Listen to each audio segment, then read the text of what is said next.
Good morning তোমাদের সবাইকে। আজকে হচ্ছে শুক্রবার। শুক্রবারের সকাল কটা বাজে জানো? প্রায় 9:45 বাজে। তো কি হয়েছে শোনো, আমি তো শুয়ে রয়েছি, তো দেখছি কি গেটটায় ধাক্কা মারার মতো আওয়াজ হচ্ছে। আমার আর উঠতে ইচ্ছা করছে না, মনে মনে ভাবছি আর একটুখানি বেলা হোক উঠবো, সবে হয়তো সকাল হয়েছে এরকমটা ভাবছি। তো ও উঠে যে গেটটা খুলে দিল, দেখে আমার যা এসছে। সে এসে তো কষে গালটা টিপে দিল, বলে এই কখন উঠবা, বেলা বাজতে চললো 9টা, এখনো দুজনে মিলে পাল্লা দিয়ে ঘুমাচ্ছ। আমি না অবাক হয়ে গেছি। আমি বললাম কি দিদি 9টা বাজে? আমার কাছে তখন ফোনটা ছিল না, ওই ঘরে ছিল। এবার ও অনেকটা বেলা হয়ে গেছে বলে চলেও গেল, বললো আমি গিয়ে সকালের ভাত বসাবো। তাহলে ওই তোমাদেরকে বলতো যে এরা দুজন পাল্লা দিয়ে ঘুমাচ্ছে। আমার খুব হাসিও পাচ্ছে যে এরকমটা কেন হচ্ছে শীতকাল পড়ার পর থেকে।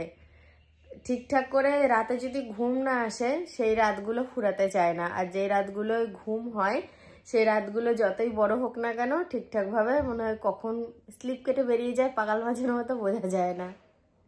আমার খুব হাসি পাচ্ছে সকাল সকাল, জানো তো। তো ভাবছি এবার নিচে গিয়ে এই খাট থেকে নেমে এবার কাজকর্ম করব। আর এই কিছু বলার নেই, আমি এরকম হয়ে যাচ্ছি কেন? আমি ইচ্ছা করে চাইছি না এত বেলায় উঠবো, আমি কিন্তু খুব সকাল সকাল উঠি। তোমরা যারা নিয়মিত ব্লগ দেখো তারা জানো এত বেলায় ওঠার মানুষ ইচ্ছা করে আমি নই, কিন্তু জানি না কেন এরকম হয়ে যাচ্ছে কদিন ধরে। সমস্যা হয়ে গেল। এখন কতটা বেলা হয়েছে বলো তো, কি করে সকালের খাবার করব, কিভাবে সংসারের কাজ করব, কেমন একটা জবা খিচুড়ি পাকিয়ে যাবে। বাসন মাজতে মাজতে আমি না উঠে গেছি, কি দরকারে উঠেছি সেটা আর এখন মনে পড়ছে না। আর এই রান্নাঘরটা আজকে আমি লেপবই, কদিন ধরে লেপা হচ্ছে না, কেমন একটা বিচ্ছিরি হয়ে গেছে দেখতে, আমার নিজেরই খারাপ লাগছে। ও এখানে দেখো বালতির মধ্যে কিছু এঁটো বাসন রয়েছে, এগুলো যদি এখন না ধুই পরে আবার মনে হবে যে ধুলাম না, এক্সট্রা বলে মনে হবে। আর এইখানে সকালবেলায় তো যে যার কাজে আমরা ব্যস্ত থাকি টুকটাক। মা এখন ঠাকুরের থালা বাসন মাজছে, এটা আমি কোনোদিন মাজি, আবার মাও কোনোদিন মাজে। গতকালকের ভিডিওতে একজন কমেন্ট করেছো, দিদি তোমার শাশুড়ি মা তো পুজো সন্ধে এগুলো দিতে পারে, তাহলে তোমার হেল্প হয়। আসলে বিষয়টা কি বলো তো, আমি নিজের কাজগুলো নিজেই করতে পছন্দ করি। আর ওনার তো বয়স হয়েছে, ওনার দিকে কেন আমি কাজগুলো ঠেলে দেবো, তাই না? যখন যেটা মনে হয় করে, কোনো চাপাচাপি নেই। আজকে সকালে আমি রান্না করিনি, যার জন্য চিনি মুড়ি জল খাবো, পেট ঠান্ডা থাকবে। ভেবেছিলাম না খেয়ে চলে যাব। না, না খেয়ে যাওয়া হবে না। যেদিন তোমার সাথে আমার ঝগড়া থাকবে, কথা বেশি বলবো না, সেদিনই তুমি না খেয়ে পার পাবা। এত বেলায় মাছ নিয়ে আসছে বলো, তাও যদি একটু কাটা ছাটা থাকে মাছগুলো ভালো লাগে। দেখো ভাত হয়ে গেছে, পালং শাক হয়ে গেল, এখন মাছের জন্য আমি ওয়েট করছিলাম। কি রান্না হবে সৈনি? শাক রান্না হবে? হ্যাঁ এটাই হবে। বাবা তোর যা কড়াই। সোহিনী তো ওর মতো রান্না করছে, আর আমি এখন কি করব জানো? আমি দুপুরের খাওয়া হয়েছে সেই থালা বাসনগুলো মেজে ধুয়ে রাখবো। আচ্ছা তুমি বলছি কীরকম পাগল আমি, কেউ একজন কমেন্ট করেছে, আমি নামটা ঠিক ভুলে গেছি। তো কমেন্ট করেছে কি যে কুকুরকে এরকম এত হতশ্রদ্ধাভাবে রুটিটা দিলে।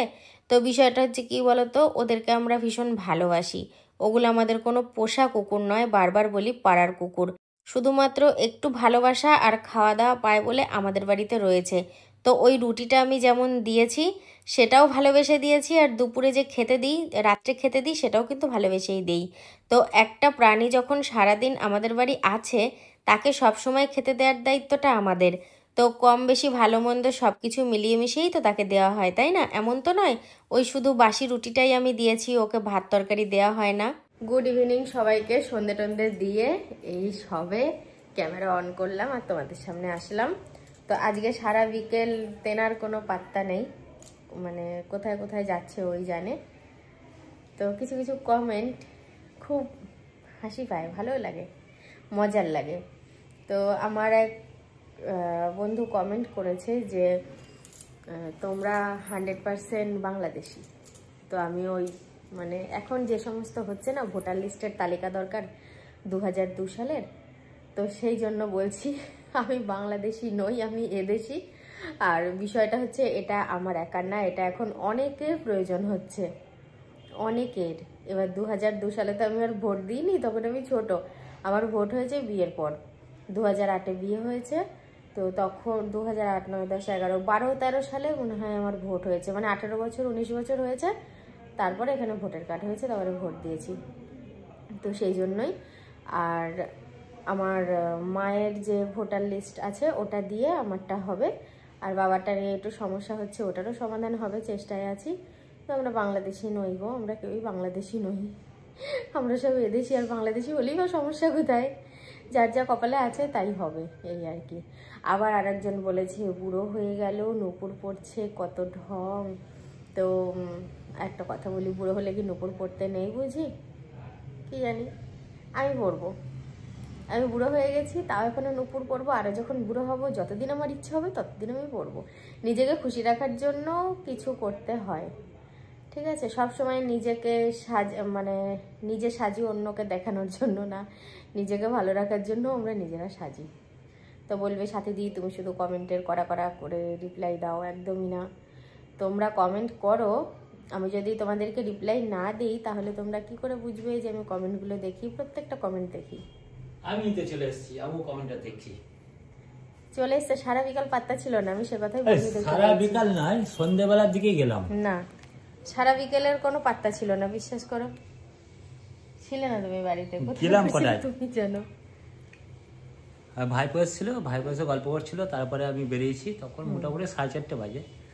আর এখন হয়তো 5টার একটু বেশি বাজে, তাই না? যাই হোক, আজকে রাতে কি ভাত হবে না আছে? না, আজকে করবো ভাবছি, একটু ইন্ডিয়ান খাবো না, চাইনিজ খাবার খাবো। চাইনিজ? বেগুন পোড়া, রুটি? আমাদের বাঙালি ভাত তো হচ্ছে আমাদের সব থেকে পছন্দের খাবার। ভাত না খেলে মনে হয় যেন কি খাইনি। যখন এই একটু দূরে যাই, মুম্বাই সুরাট এসব জায়গায় গিয়েছিলাম, আমার তো ভাতের জন্য প্রাণ একবারে আইঢাই করছিল। যদিও খেয়েছি, সেই খাবারের অনেক দাম খেয়েও ঠিকঠাক মন মতো হচ্ছিল না। একটা কথা না, আমি এই 2-1 দিন ধরে বলবো ভাবছি তোমাদেরকে, বলা হচ্ছে না, কিন্তু বলে ফেলি মনে করে, না হলে আবার বেশি দেরি হয়ে যাবে। কার্তিক মাস তো ধরো শেষ হতেই চললো, সোমবারে সংক্রান্তি। তো অঘ্রাণ মাসে কিন্তু নানান জায়গায় নবান্ন হয়, একটু গ্রাম সাইডে। আর নবান্ন খেতে কিন্তু আমার বেশ লাগে, শুধু ওই চাল মাখাটা না, তার আগে পরে যে রান্নাগুলো হয়, মাছ মাংস ভাজা, মানে মোটামুটি নবান্নের খাবার দাবার আমার দারুণ লাগে। তো আমি চাই নবান্নে কোথাও যেতে, আমাদের এখানে যেহেতু নবান্ন হয় না। তোমরা আমার যারা বন্ধু আছো কমেন্টে ঠিকানাটা দাও, আমার বাড়ির কাছে পিঠে যদি থেকে থাকে তাহলে আমি আর আমার বর ঠিকঠাক জায়গায় চলে যাব, নবান্নে একটু ঘুরে আসবো। কি নিয়ে যাবা তো? বললেই যাবো। হ্যাঁ, আমাদেরকে একটু ঠিকানাটা জানাতে হবে যে গ্রাম। আর নবান্নটা কিন্তু সবার একদিনে হয় না, এক একটা গ্রামে এক একটা তারিখে পড়ে, আমি যতটা জানি। তো ওই জন্য ভাবছি এবার নবান্নে যাব। আমি গতবারও এমনটা ভেবেছিলাম, কিন্তু যাওয়া হয়নি, তো এবার যাব। তোমরা যদি যেতে বলো আমাদেরকে, যাব, একটু ঘুরে আসবো। হ্যাঁ, এটা ঠিক যে গিয়ে থাকবো না, রাতবাস করবো না, দিনে দিনেই যাব, দিনে দিনেই আসবো, কি সন্ধে হলো, কিন্তু তবুও যাব, ইচ্ছা হয় আমার খুব নবান্নে যেতে। মোবাইলে তো সব সময় ফটো ভিডিও দেখছোই। আর দেখো, কালকে ফটো তুলতে গেছিলাম, আজকে নিয়ে আসলো, রাজু দিয়ে গেল। কালকে ভিড় ছিল বলে আমি আর আনিনি, বাবা আর আমি তুলতে গেছিলাম। এই যে বাপ বেটির ছবি হলো। এই সব সেরে সুরে ঘরে আসলাম, তো রান্না, তারপরে মাকে বাবাকে খেতে দেয়া, কিছু এক্সট্রা বাসন ছিল সেগুলোও মেজে রেখেছি, সকালে একটু চাপ কম হবে বলে। আর এখানে দেখো সুন্দর একটা ডিমের তরকারি দিল, এখানে একটা ডিম রয়েছে, দিয়ে বললো তুমি আর গেরা হাফ হাফ করে খেও। তো একটা জিনিস আমার বলতে ইচ্ছা করছে, আমার চোখের ওপর দেখা, আমি অনেক সংসারের ক্ষেত্রেই এটা দেখেছি, মানে ছেলে বৌমা আলাদা খায় অনেক বাড়িতেই। তো শাশুড়ি কিংবা ননদ তারা কি করে, যে চায় ভালো জিনিসটা, বেশি জিনিসটা তাদের ছেলেরা খাক, ঠিক আছে? হয়তো ছেলে খাচ্ছে, ছেলের পাতে দিয়ে আসলো। তো আমার বাড়িতে আবার এই জিনিসটা আমি কোনোদিনই দেখিনি, কারণ যেটা দেখিনি কেন বলবো, এই যে একটা ডিম, তাও বললো যে তুমি, আর নাম ধরেই ডাকে আমার ননদ, হ্যাঁ বেশিরভাগটা টাইম নাম ধরেই ডাকে, কম দাদা বলে ডাকে, তুমি আর গেরা ভাগ করে খেও। এই জিনিসটা আমার ভাল লাগে, যে না চায় ওরা দুজনাই সমান সমান করে খাক। আবার কখনো যদি অল্প জিনিস থাকে বলে যে তুমি খেয়ে নাও আর ওর জন্য রাখতে হবে না, এরকমটাও কখনো কখনো বলে। তো কিছু কিছু জিনিস যেগুলো আমার ভালো লাগে, কখনো কখনো মনে হয় কি যে তোমাদেরকেও আমি শেয়ার করি। আর তাছাড়া আমার বাড়ির প্রত্যেকটা মানুষ খুব ভালো, সত্যি খুব ভালো। আর আরেকটা কথা, ওই যে একটু আগে বললাম না যে আমার ননদ আমার বরকে ওই নাম ধরেই বেশি ডাকে, ওর ডাক নাম হচ্ছে গেরা। তো যখনই দেখি দাদা বলে ডাকছে বাইরে থেকে, আমরা দুজন ঘরে রয়েছি, তখনই বুঝতে পারি যে কেউ এসছে। আর কারোর সামনে নাম ধরে ডাকে না, তখন দাদা বলেই ডাকে। আর আমার বর যখন রিঙ্কু থেকে সাথী ডাকে, তখন আমি বুঝতে পারি যে আমার সাবস্ক্রাইবার বন্ধুরা এসছে। আমার আত্মীয় স্বজন পাড়া প্রতিবেশী বাদে যদি সাবস্ক্রাইবার বন্ধুরা আসে, আমার বর রিঙ্কু থেকে সাথী, তখন ওর অটোমেটিক সাথী বেরিয়ে যায়। তো এই হলো ব্যাপার। আমি বাইরে থেকে আসলাম এক্ষুনি, এসে দেখো বিছানা ঝেড়েছি, কম্বলটা নেব ভালো করে ছড়িয়ে। তো বন্ধুরা ভিডিওটা না শেষ করে দিচ্ছি, প্রায় 10টা বাজতে চললো। তো চলো আজকের মতো গুড নাইট, দেখা হচ্ছে আবার কালকে থেকে।